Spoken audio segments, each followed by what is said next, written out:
नमस्कार, बहुत स्वागत है आप सभी का। मैं हूं आपके साथ नैना यादव, लेकर हाजिर हूं हमारा खास शो पूछता है इंडिया।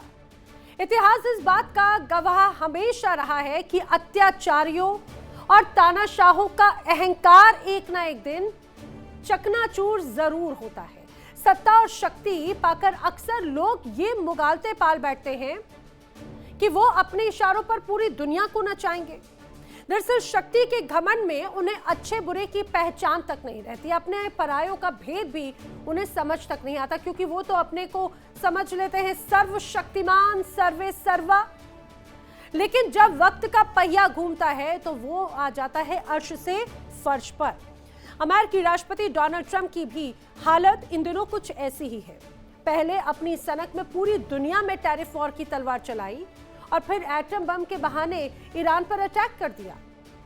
लेकिन ट्रंप का ये दांव उन पर अब बहुत भारी पड़ रहा है। एक समय ऐसा था जब यूरोप और अमेरिका के अधिकतर देश यूएस के पीछे पीछे चलने को आतुर रहते थे, लेकिन अब ट्रंप की नीतियों से नाराज अमेरिका के सहयोगी भी विरोध की आवाज बुलंद करने लगे हैं। कुल मिलाकर ट्रंप की नीतियों से यूएस की कैसे इंटरनेशनल बेइज्जती हो रही है। चलिए बढ़ेंगे आगे, बात करते हैं हमारे खास शो की। डोनाल्ड ट्रंप की सनकपन ने पूरी दुनिया को तबाही के मुहाने पर लाकर खड़ा कर दिया, ये हम सभी जानते हैं। ईरान को एटम बम बनाने से रोकने के बहाने डोनाल्ड ट्रंप ने न सिर्फ मिडिल ईस्ट को जंग की आग में धकेल दिया, बल्कि पूरी दुनिया के लिए तेल गैस का संकट भी खड़ा कर दिया है। असल में डोनाल्ड ट्रंप की जो प्लानिंग है, उसी बहाने एक तरह से ईरान की सत्ता में वो अपना प्यादा बैठाने की कोशिश कर रहे थे।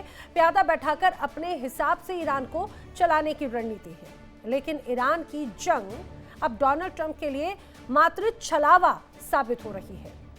ईरान इस जंग में विजेता बनकर उभरा है और डोनाल्ड ट्रंप हारे हुए और हताश दिखाई दे रहे हैं। और अब तो हालत यह है कि अमेरिका के पीछे पीछे चलने वाले देश ट्रंप की नीतियों के खिलाफ अपनी आवाज बुलंद भी करने लगे हैं और नसीहत भी दे रहे हैं। जी हाँ, समझिए, ईरान और अमेरिका के बीच में जो हालात हैं बेहद तनावपूर्ण है, जिसकी वजह से अब यूरोप से भी बड़ी आवाजें उठने लगी। जर्मनी के चांसलर फ्रेडरिक मर्श ने सोमवार को बड़ा बयान दे दिया। मर्श का कहना है कि अमेरिका के पास में इस जंग से बाहर निकलने का कोई रास्ता दिख ही नहीं रहा। साथ ही उन्होंने ये भी कहा कि ईरान जितना कमजोर सोचा गया था, उससे कहीं ज्यादा मजबूत निकला है। और सबसे बड़ी बात और सबसे बड़ी चेतावनी तो ये कि दुनिया का एक बड़ा तेल का रास्ता आंशिक रूप से बारूदी सुरंगों से भरा हुआ है, जो पूरी दुनिया की अर्थव्यवस्था के लिए खतरा है। मर्ज जर्मनी के सबसे बड़े नेता हैं और अब वो कुछ कहते हैं तो पूरी दुनिया ध्यान से सुनती जरूर है, इस ओर ध्यान देती भी है। चांसलर मर्ज ने बहुत सीधे शब्दों में कहा है कि उन्हें समझ नहीं आ रहा कि अमेरिका इस जंग से बाहर निकलने का आखिर रास्ता क्या चुन रहा है। उनका मतलब ये था कि अमेरिका लड़ रहा है, लेकिन उसके पास कोई साफ योजना नहीं है। आखिर ये जंग खत्म कैसे होगी, ये कोई प्लानिंग डोनाल्ड ट्रंप के पास में नहीं है। और ये बात जर्मनी की बेचैनी को भी दिखाता है, क्योंकि बगैर किसी योजना के लंबी जंग यूरोप को भी नुकसान पहुंचाती है। चांसलर मर्श का कहना है कि ईरान जितना कमजोर समझा गया, उससे कहीं ज्यादा मजबूत निकला। साथ ही ये भी कहा गया कि ईरान बातचीत में बहुत चालाकी से काम ले रहा है। ये बयान दरअसल इसीलिए भी अहम है क्योंकि इससे पता चलता है कि यूरोप को अब ये एहसास हो रहा है कि ईरान को आसानी से दबाया नहीं जा सकता।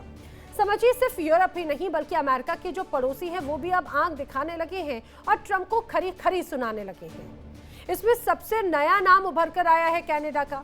ईरान जंग में बुरी तरह से फंस चुके अमेरिका को कनाडा ने उसकी आर्थिक नीतियों को लेकर नाराजगी जताई। कनाडा के पीएम मार्क कार्नी ने कहा कि दशकों से अमेरिका के साथ घनिष्ठ आर्थिक संबंध अब कनाडा के लिए कमजोरी बन गए हैं और ना कि उनकी ताकत।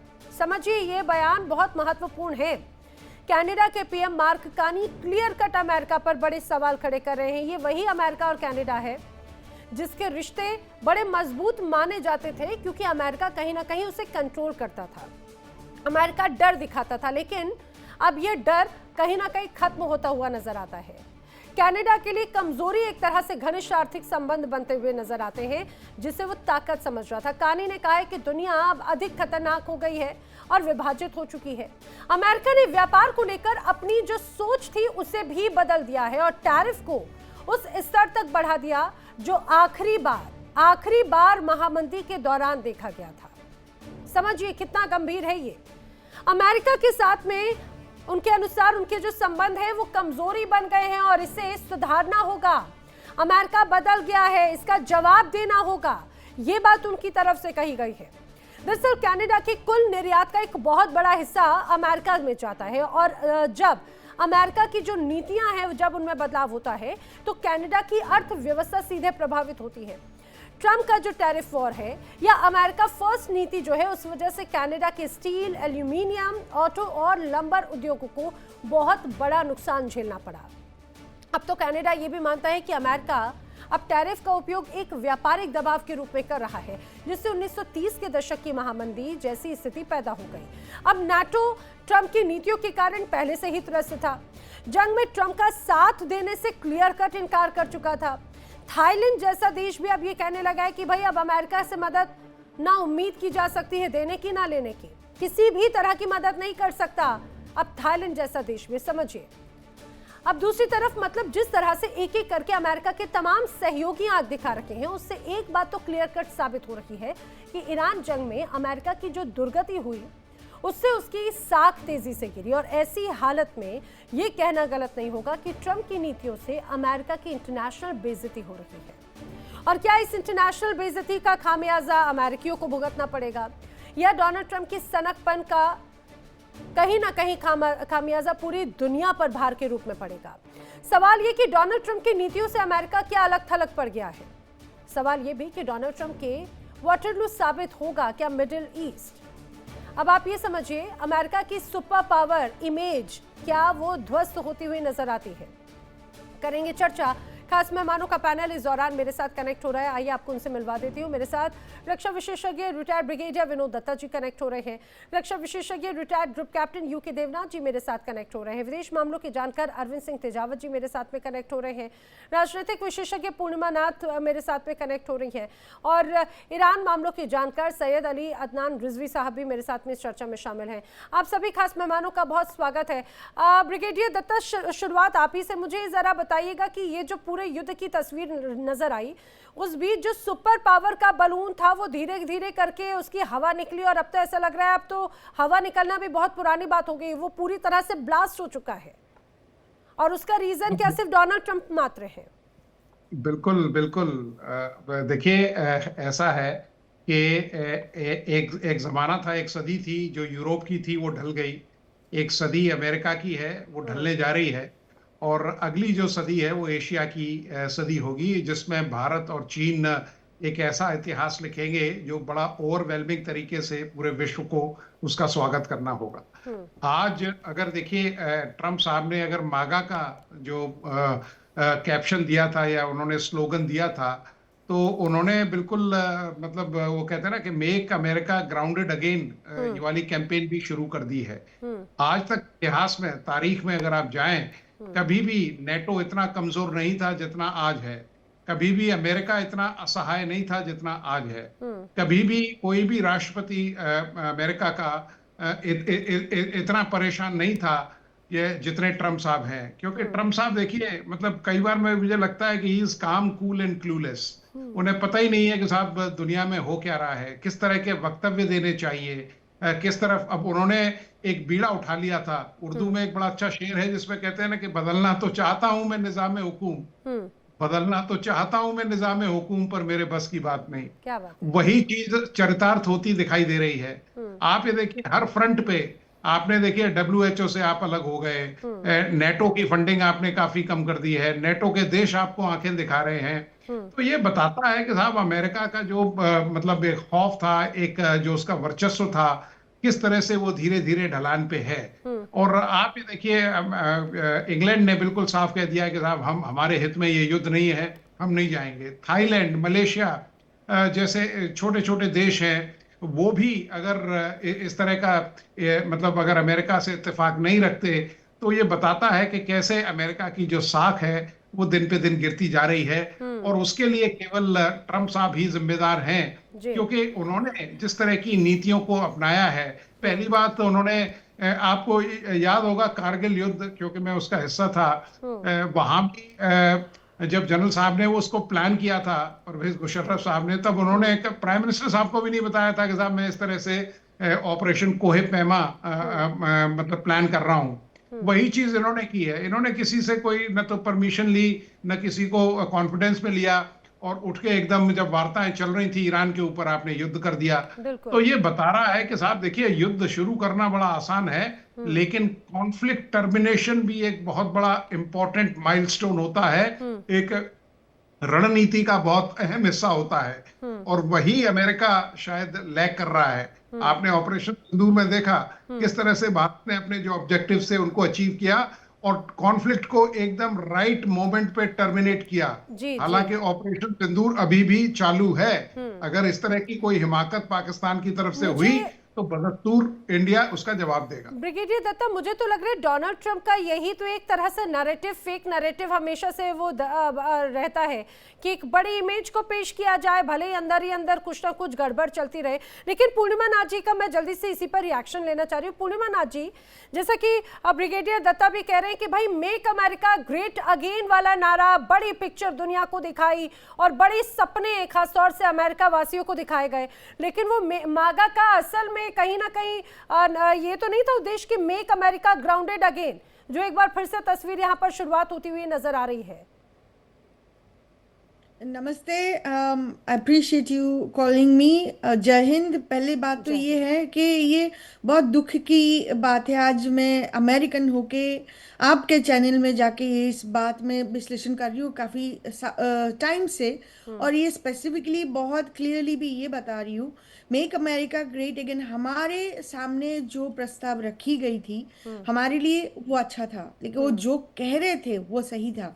उस प्रॉमिस के ऊपर हमने उनको वोट किया, उस प्रॉमिस के बेस में हमने उनको सपोर्ट किया, उस प्रॉमिस के लिए हमने उनको उस पद में बिठाया।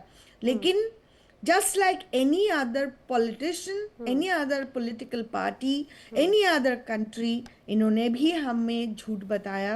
और आज सिर्फ एक टॉपिक में झूठ नहीं, झूठ के बाद झूठ, एवरी सिंगल टॉपिक में झूठ ही वापस आ रहा है। कुछ 2 दिन पहले जो ये अटैक था, ये भी हमें स्टेज लगा है।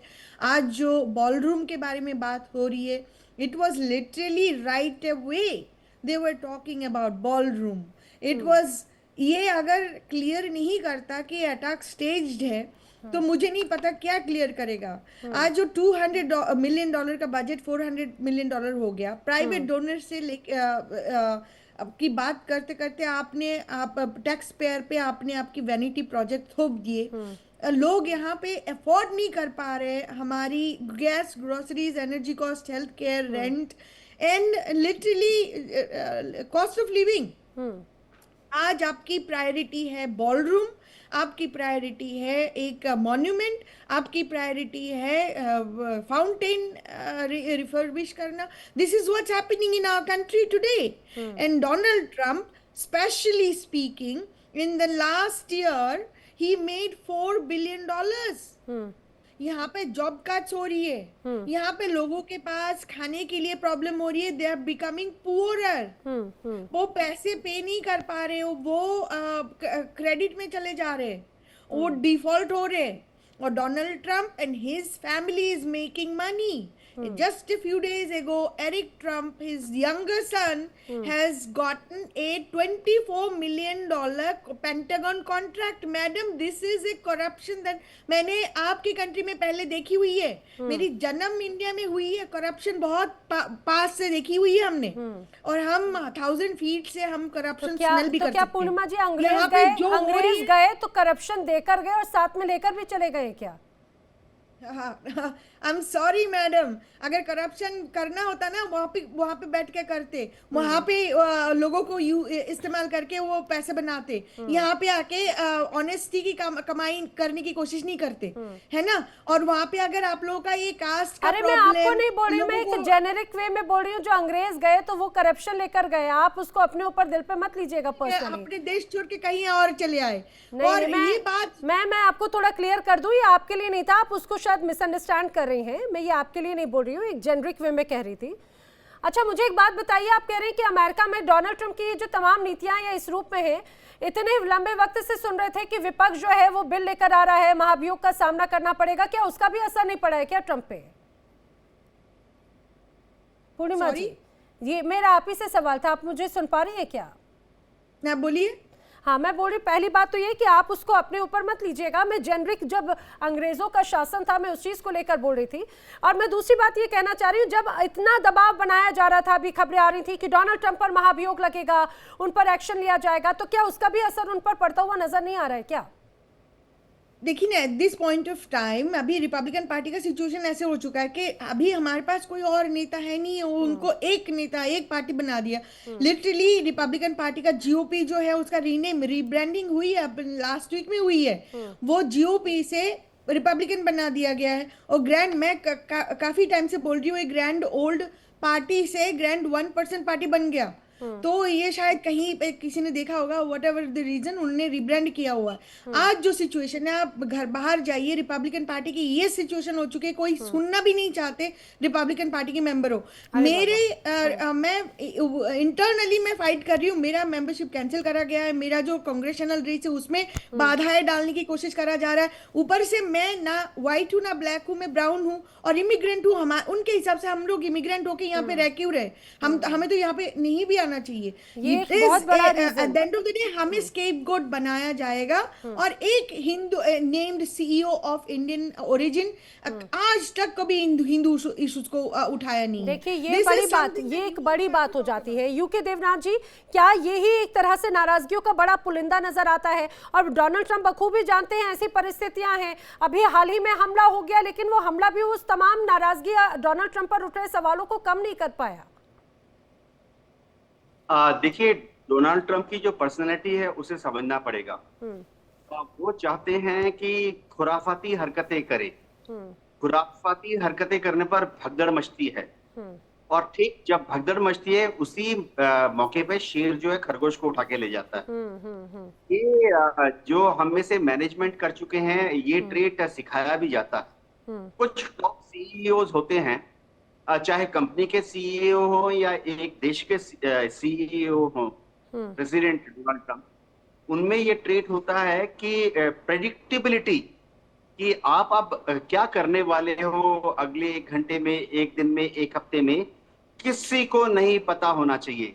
आपके ऊपर वालों को, दाएं बाएं पीयर ग्रुप को नहीं पता होना चाहिए, और आपके नीचे वाले तो हमेशा ही संदेह में रहें, डर में रहें कि अब बॉस क्या करने वाला है। तो होता क्या है, इससे जो माहौल पैदा होता है, जैसा कि डोनाल्ड ट्रंप ने अमेरिका में भी एक माहौल पैदा किया हुआ है, और डोनाल्ड ट्रंप ने अब विश्व में भी एक माहौल पैदा किया हुआ है।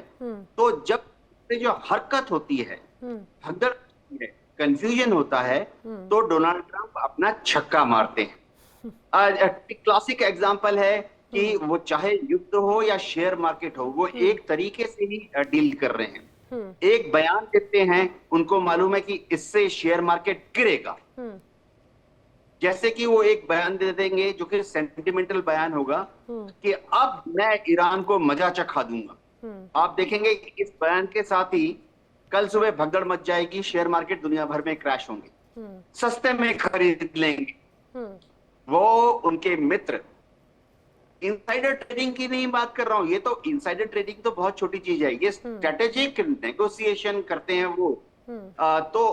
जैसे ही उन्होंने बयान दिया कि कल मैं ईरान को नेस्तनाबूद कर दूंगा, पाषाण युग में भेज दूंगा, आप देखेंगे दुनिया भर में सारे शेयर मार्केट, सारे सुबह 3 बजे से आ जाएगा कि टोक्यो भी गिर गया, सुबह भारत की बात कर रहा हूँ, 4 बजे आ जाएगा कि सिंगापुर भी गिर गया, 7 बजे खबर आ जाएगी कि भारत में भी प्री ट्रेडिंग मुहूर्त में गड़बड़ हो रही है। और इसके साथ ही उनके जितने मित्र हैं सब खरीद लेंगे, डोनाल्ड ट्रंप भी खरीद लेंगे। गिर गया।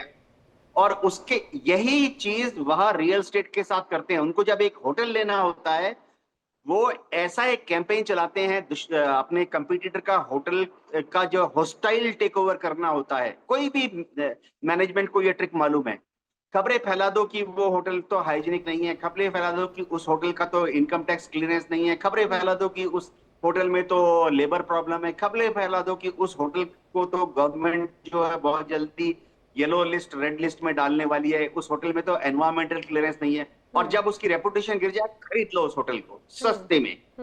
तो ये जो ट्रेट है, ये वो अमेरिका में भी कर चुके हैं। आप देखिए, जब इलेक्शन हो रहा था, इलेक्शन के 1 हफ्ते पहले आकलन ये था कि वो थोड़े से हार जाएंगे, 0.5% वोटर्स जी से हार सर, जाएंगे। जी लेकिन देखो, उन्होंने आज की तारीख में कांग्रेस में उनके करीबन 7 सीट ज्यादा हैं। हाँ। आज की तारीख में सेनेट में उनके करीबन 5 तो सीट ज्यादा हैं। जी थोड़े से जीत गए। जी देखिए इंडिया डेली 24/7 अब आपके स्मार्ट टीवी पर।